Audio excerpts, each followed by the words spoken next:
আমরা অনেকেই আছি যে আমাদের হেয়ারের কেয়ার করতে যে আমরা কিন্তু নিজের অজান্তে হেয়ারের কেয়ার থেকে হেয়ারকে লস করছি। তো কিভাবে, চলো সেটা শেয়ার করব তোমাদের সাথে। ফার্স্ট, আমরা অনেকেই আছি যারা রেগুলার হেয়ার ওয়াশ করি। তো এটা কিন্তু হেয়ারের জন্য কখনোই ভালো নয় যে রেগুলার হেয়ার ওয়াশ করা, কারণ অনেকের হয়তো হতে পারে হেয়ারটা প্রচণ্ড ড্রাই। তো তারা যদি রেগুলার হেয়ার ওয়াশ করো তাহলে আমাদের হেয়ারে যে ন্যাচারাল অয়েল থাকে সেই অয়েলটা কিন্তু ধীরে ধীরে নষ্ট হয়ে যাবে। তো কখনোই রেগুলার হেয়ার ওয়াশ করবে না। সেকেন্ড হচ্ছে যে কন্ডিশনার না অ্যাপ্লাই করা বা হেয়ারকে ময়শ্চারাইজার না করা। অনেকেই আছো যে হেয়ারে কন্ডিশনার অ্যাপ্লাই করো না, এমনকি হেয়ারে মাস্কও ইউজ করো না।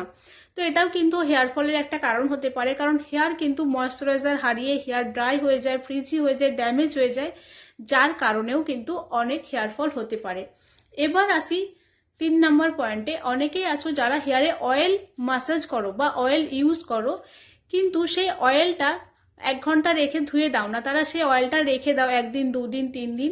তো এর ফলে কি হয়, আমাদের হেয়ারে আরও নোংরা জমা হতে থাকে ওই অয়েলের জন্য, যার ফলে আমাদের স্ক্যাল্পে এফেক্ট হয়। তো যার কারণে কিন্তু আমাদের হেয়ার ফল হতে পারে। 4 হচ্ছে যে সঠিক হেয়ার কেয়ার প্রোডাক্ট ইউজ না করা। আমরা অনেকেই আছি চোখের সামনে যেটা পাই বা যেটা অ্যাড দেখি বা কারোর ইউজ করে ভালো হয়েছে সেটা ইউজ করি, তো সেটা একদমই করবে না। Thank you.